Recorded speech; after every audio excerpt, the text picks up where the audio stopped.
Welcome to On Location with John Brink. John Brink, thanks for coming here. Thanks, man. Love to be here. Yeah, This is my first time on this side. Usually I'm the one being interviewed. exactly. The last time I was interviewed was actually on your podcast. Oh, good. I believe it was 120 or so. Very popular. Yeah, was it? Yeah. Yeah. Nice. Yeah, that's a good one. Not as popular as you. But No, it was good but- conversation. Yeah, Thanks. yeah, it was good. And now, correct me if I'm wrong, but you're at 350, episode 350? But I'm hosting, yeah, and then I'm guesting probably another 150, 160 or so. Nice. So probably over 500. Yeah. Well, can I just get right into it? How are you so energetic at your age? ADHD. Yeah. Good. I can relate. Yeah. So that's what I usually say. But the staying physically fit, mentally fit, being active is very, very important. And obviously, I'm just turned 84 2 weeks ago. So the activity both in business, but I like to be active. Always have been like that. And I usually get up early in the morning, 5:30, and then I always make my bed. I always think I'm late. Nice. Yeah. And so and every day is a good day to me, and having a positive attitude, passion, work ethic. I love it. And then, if you're mentally fit, physically fit, then you can have that energy. At least I've always had that, So mentally fit, physically fit, positive. Let me guess, you probably worked out before you got here. Yeah. Did you? Nice. Well, I love it. I'd love to talk about your group of companies and how that became, how you went from the Netherlands to Canada. And the reason I'm wearing a suit today is because of you. You came here in a suit and you worked hard and you became who you are today. So I'd love to, can we start? So, a little bit of background there, Murph, is that, I was born in 1940, November the 1st, 1940. Obviously, that was before the war started in Holland. Already Hitler had decided to invade Eastern Europe, Poland in particular. And then, my parents were married in 1938. They were in love, and they rented this beautiful house that they thought was beautiful, and it was beautiful. It's still there. And so my dad worked in a lumber company, and so the world was beautiful. And then all of a sudden what happened is there was a threat of Hitler invading Europe and the rest of Eastern Europe or Western Europe, and then my dad was called into the Dutch army in April of 1940. He had no choice. No choice. And then the last time they heard from him or somebody saw him just before the bombing of Rotterdam. And the bombing of Rotterdam, Hitler didn't feel that they capitulated quick enough, so they bombed Rotterdam, although they already had capitalized at that point, but they did. And it destroyed most of the center of Rotterdam, and thousands of people died. So we did not know if he had survived or he lived, and we would not know that for 5 years. So then my mom, pregnant with me at the time, they had already a boy and a girl. It was on her own, more or less, and everybody around her had the same issues. It was very, very difficult, very, very tough. The first thing that I remember, being about 3.5 years old, was hundreds of bombers in the air that were bombing Germany, and that was the Allied forces that had landed in Normandy, obviously in mid-1944-45, and then made their way through France, Belgium, then Holland. But at the same time, they were bombing the areas that Germany had factories that built equipment for the warriors, and they were bombing that. So I still remember, even now, as somebody 3.5, 4 years old, the sound of hundreds of bombers in the air. Wow. And what we would do, and nights my mom would take us outside on a flat deck behind her house, not to look, but she felt safer outside than inside. And in the distance, just to remember, northeastern Holland, we were about 10, 15 minutes from the German border. And in the distance, we could see cities burning from all the bombing, Hamburg, Bremen, Wilhelmshaven, Kiel, all those areas that touched onto the North Sea. So that's what I remember. And then the other part that I remember is that 1944, they had cut off all the food supply to Holland, the Germans, and a lot of kids died, and all the people that were delicate and from age perspective and physically died as well. And we would go, my brother, my sister, myself, but the three of us would go every morning into the railroad yards with gunny sacks and pick up anything edible and burnable.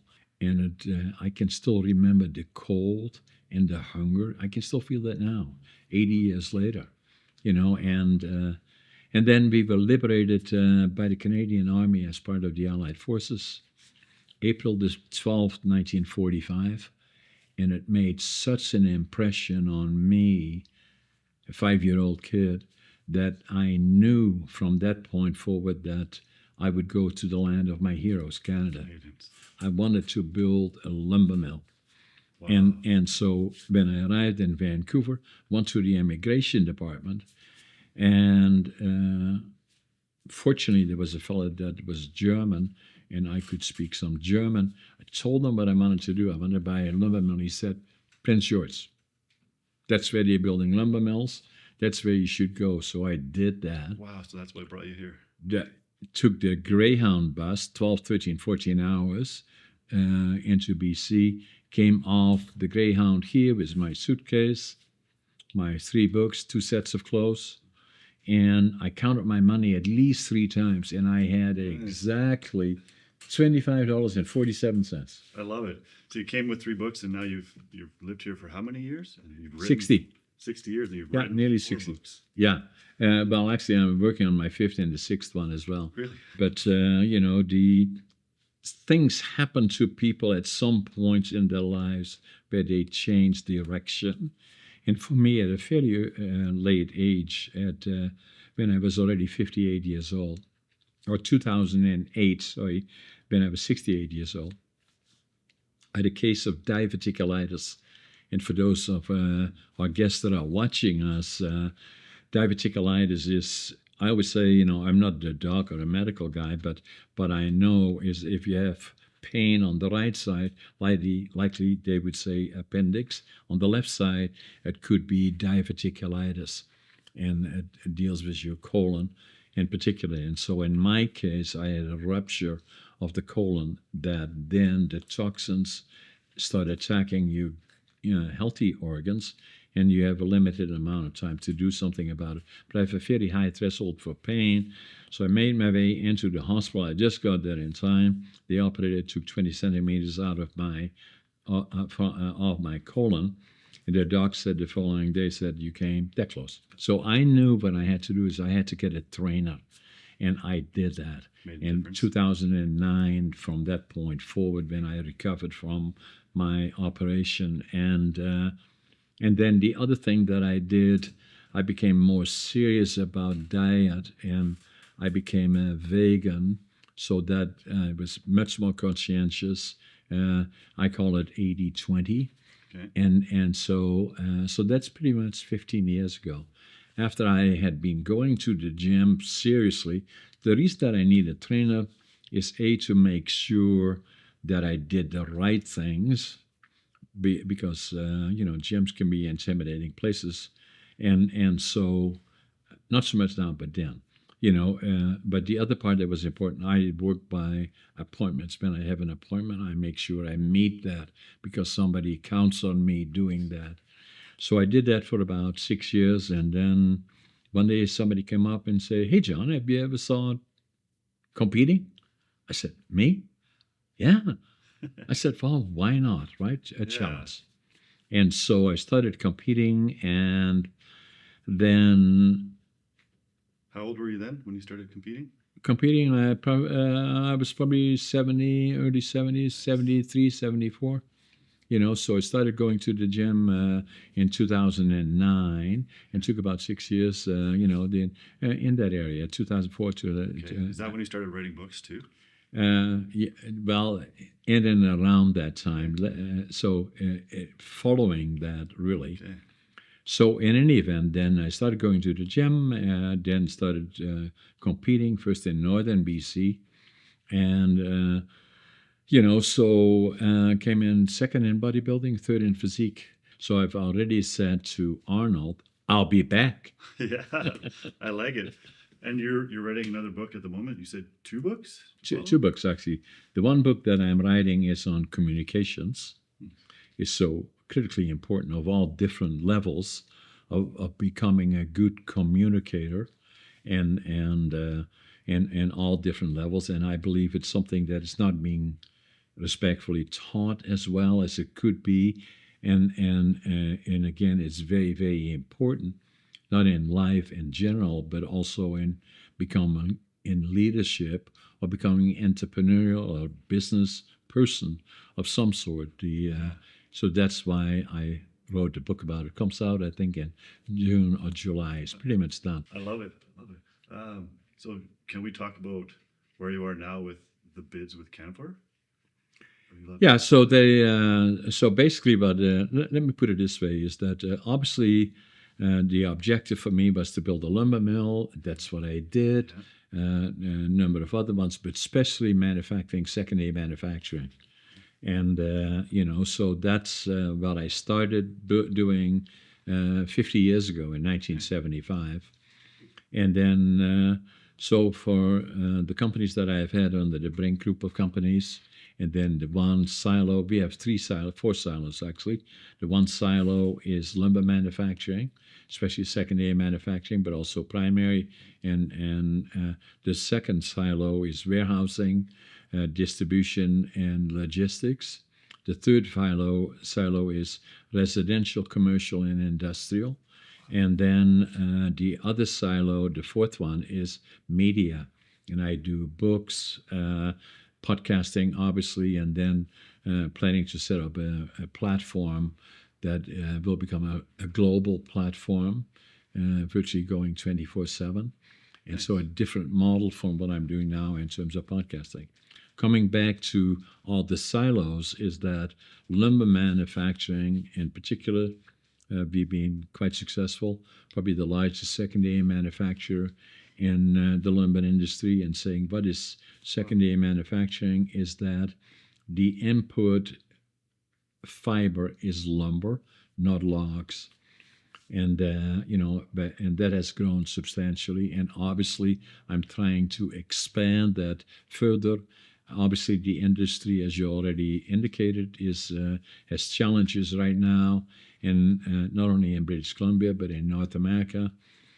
Some of the companies here in British Columbia have chosen to relocate their operations to other places, may it be the U.S. Southeast or Sweden, and are disposing of some of their operations or closing them. So that'd be a lot of jobs gone.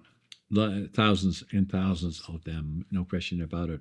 That being said, I've been trying to grow for already a number of years in the primary side of the operations, and obviously I made an offer to purchase 4 of Canfor's sawmills. I cannot say too much about it because I have an NDA, non-disclosure agreement. So other than saying that I still believe in British Columbia, I still believe in the forest industry in North America, in particular in BC and in northern BC. Hence, that's why I have made that proposal. We're still awaiting. It has been going on probably for 3-4 years. For probably 2-3 years. That since I expressed an interest in it. Obviously, made a serious offer about a year ago, and that's still hanging there for now. So we'll see what happens. I have a question. Do you even have time to sleep? Do you make sure you get your sleep? I always say I sleep fast. Yeah. but that's what I used to say. Sleep is very, very important in terms of fitness and health. Getting sunshine or vitamin D or daylight, very, very important. Then second one, in my opinion, is sleep. Sleep is very, very important to get between 7 and 8. And I try to do 8.5 hours a day. The other one is obviously diet. And then the other one is fitness or exercise. Yeah. Wow, I like it. Well, you're definitely an inspiration, John. And whether this bid falls into place with saving Canfor and the North and saving all the jobs, your dad would be proud. That's for sure. Yeah. Hope you make your family proud. Yes. And you're a blessing to have in Prince George. Yeah, well, I appreciate that, Murph. So that on the other hand, I love being here, because it's the land of opportunity. Yeah, it really is. And a lot of people don't appreciate that as much as I probably would in a way, and I say that respectfully, is that, but anytime I fly around and we do a lot of business in the United States, I sit in a plane, I usually sit by the window, and I look out the window and say, it's paradise. When I was on your podcast, you brought up the magic behind ADHD, and that actually inspired me to know that, okay, this isn't a weakness. As long as I'm organized, I'm structured. It's a superpower. Yeah. That's no question about it. That's what you asked me initially. I forget what you asked me. Say, how do you do all this stuff? I say ADHD. Yeah. That's how I do it. I believe that too. So for me, when I'm scheduled and organized and I keep going, I could get so much done. But when I get lazy and I don't have my goals, I'm not scheduled, it could just all fall apart. Yeah. But when I'm on it, everything's clean, everything's organized, I'm doing well. Yeah. I just got to stay on top of it, like you right. Do you ever get in lulls? Or do you just power through your lulls? This is a good question, Murph. I'm just like everybody else. Some days are better than others, but most of the times I'm very positive and optimistic, and I'm very, very busy. Yeah, just keep yourself busy. Yeah, and I like that. That works for me. I like that. I like how you say positive too. I do my best to stay positive as well. Yeah. Because once it goes negative, it's hard to get it back to positive. I sometimes just I love my wife. It was her birthday actually yesterday, and and she is a little bit more on the negative side than I am, and then we may sit there and say, "Hey, Sharon, we're the luckiest people in the world." She said, "I know." So not we, but we collectively. Yeah. I'm not talking about us. But living where we live, it's such an amazing country with so many opportunities that everything is possible.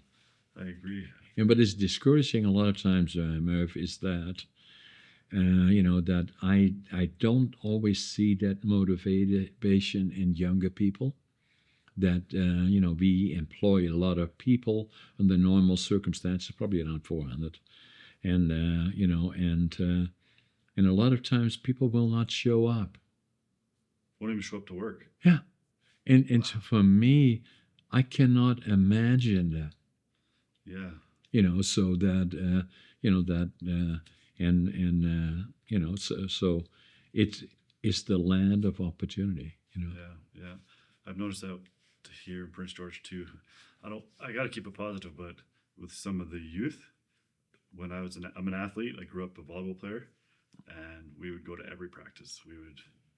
If we didn't show up, we'd have to be sick or dying or something.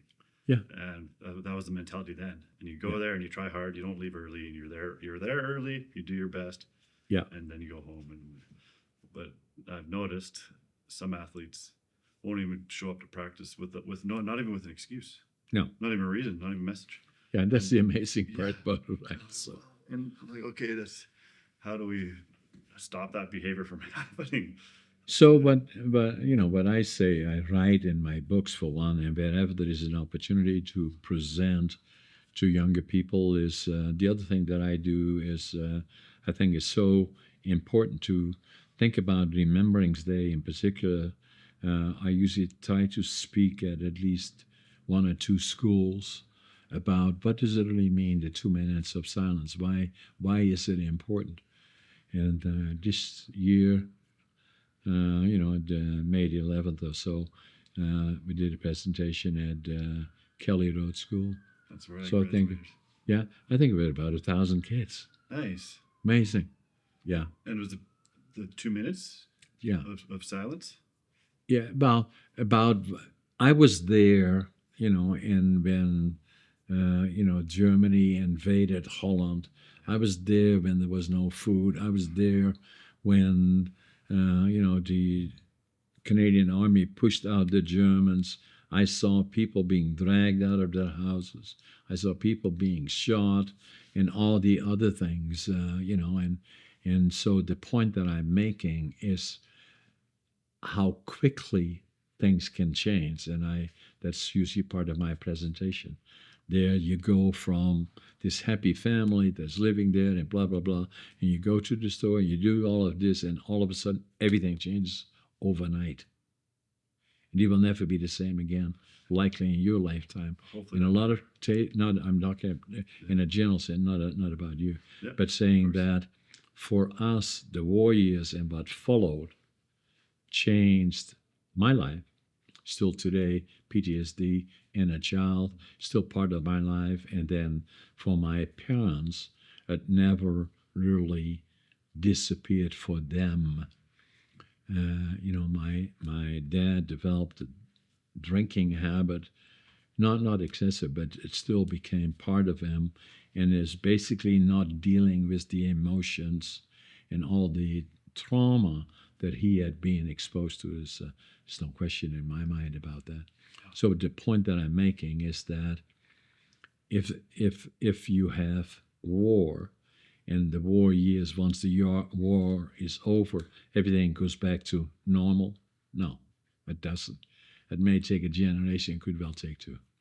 Yeah. So I find it important for me being there that I have an obligation to share that with others. The other part that's important for me is that the role the Canadians played in the liberation of Holland and other parts of the world where today still Canada is a very, very important part of NATO and is in several locations around the globe to make sure that they still assist in areas of creating a sense of normality or whatever is of peace or peacemakers. And Canada has played a very, very important role, and I'm not sure, respectfully, that young people, but also others, fully understand that. So if whenever the opportunity presents itself, I feel that I have to speak out about it. Tell your story, and hopefully they can learn gratitude through you. Yeah. You learn that at a young age. Yeah. And saying we're lucky to be Canadians. Yeah, we really are. Yeah. I'm lucky enough to have lived in the Netherlands. I played volleyball professionally there. Yeah. In the north in Groningen. Groningen. Yeah, that's where I was born. My goal was to do 5 seasons over 5 years. Five different countries. Yeah. But I went to Indonesia, and then Sweden, and then Switzerland, and then the Netherlands. But I loved Sweden so much. I loved everywhere. But Sweden was just... Sweden is very, very special. I spent some time there. Obviously, Indonesia used to be part of Holland, right? So the... I didn't know that. Yeah, so the Dutch colonies was part of Indonesia. Okay. Yeah, during the 1600s, 1700s. Yeah. I had no idea. So much for me to learn still. So I went back to Sweden. I love Europe. I absolutely love it there. Yeah, so it's unique in its own way, and then they love Canadians, and so. But what makes Canada unique to me is that Holland still had a bit of a structure that, because partially of ADHD, I had attention issues, and I was not successful in my academic pursuit. I failed grade 3. I don't know anybody that failed grade 3. Actually, I did a presentation to about 400 or 500 people, so I forget about it. Anyway, so then I always say, I don't know anybody that failed grade 3. And some lady in the back said, I failed grade 3. I said, just the two of us, so whatever. and then failed grade 7 3 times. So in Holland, it would be that to start a business from the ground up is a challenge. If you do, one of the first things that you would do in terms of already financially interacting with consultants or companies that where you want to get a career, it's always a question of what kind of diplomas do you have? Well, I didn't have any diplomas, So so that was another reason, not the sole reason, but that I felt this was the time for me, ADHD. I didn't know I had ADHD until I picked up that book at a bookstore here in Prince George, and that was January 1997, and still had challenger with it. And then, it took me 5 years before I would go to my own doc. There was a personal friend delivered our 2 daughters, and he said, "Hey, John, why are you here?" I said, "I think I got ADHD." And then we checked it out. Yeah, I do. Because I was ashamed of it, and the stigma attached to it. And so the more I looked at it and the more I started checking it out, I came to the conclusion it's a superpower. The superpower. Super ADHD. I love it. Well, I'm gonna have to go back and listen to your audiobooks, because I've tried to read, and for me, when I read, by the time I get to the end of the page, I have to go back to the beginning because I don't even know. Yeah. So there's definitely a weakness there in my brain when it comes to. So I did Audible, and the other thing that I thought is important for me to do it myself. That's great. And even if it takes a bit longer, it's the right thing to do. So you said you read the book, so that's how it works. You sit there and you read the book. Yeah. And then how do I get it? How do I listen to it? Well, what I am, Murph, is that I do that in presentations. I do that with you now, and I do it in my books. I'm a storyteller. Nice. That's who I am. And so that the books that I write is a story. I'm a storyteller. So if I read them, I'm simply telling the story. Yeah. And the same I do in my podcasting, the same I do in my presentations, the same I'm doing here today. I love it. Well, thank you. And I'd love to ask, I hope I'm not out of turn, is that the right thing? But can I have these books, and can you autograph them for me? Yeah, I'm going to do that right now. So the other part about it is that what you may find interesting, you get it for free, obviously, but it'd be interesting if we see what is the cost of the book. $25.47. That's the one. I love it. So that's what you had in your suit pocket when you moved to Prince George? When you got off the train? I counted it 3 times. That's what I had. Exactly that. So how should I sign that? Murph or Murray? Let's go. Maybe you want to do one Murph with an F. M-U-R-F. M-U-R-F. That's my brand. Yeah. Perfect. Yeah.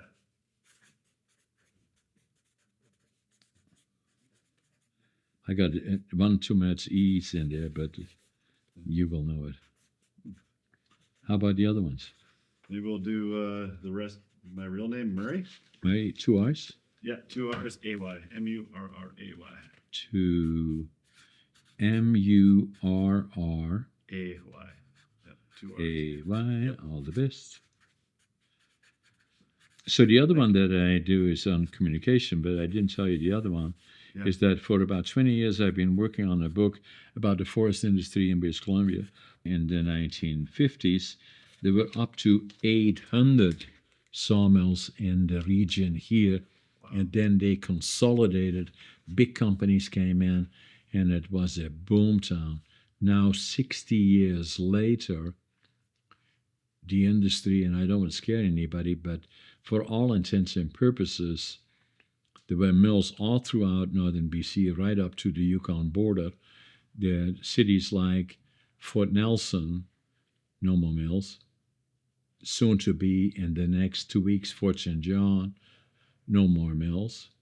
Chetwynd, Mackenzie, Polar from Bear Lake, Vanderhoof, Houston, obviously, Fraser Lake, and you can just go down and down. There used to be 120 sawmills in the province of British Columbia. Now the likely is maybe 60, so it will become part of my book, and probably hopefully the very last chapter in my book will believe that I believe in the forest industry in British Columbia. And although we go through a slow period right now, I still prepare to invest further, as I said earlier, in the future. And that's why I'm still here. And that will become the last chapter. Where do we go from here? Because there is no place on earth that I know that will grow better fiber than we do in British Columbia. There is no place better located than our place from an economic global perspective, access to the American market, European market, or the Asian market than we are here.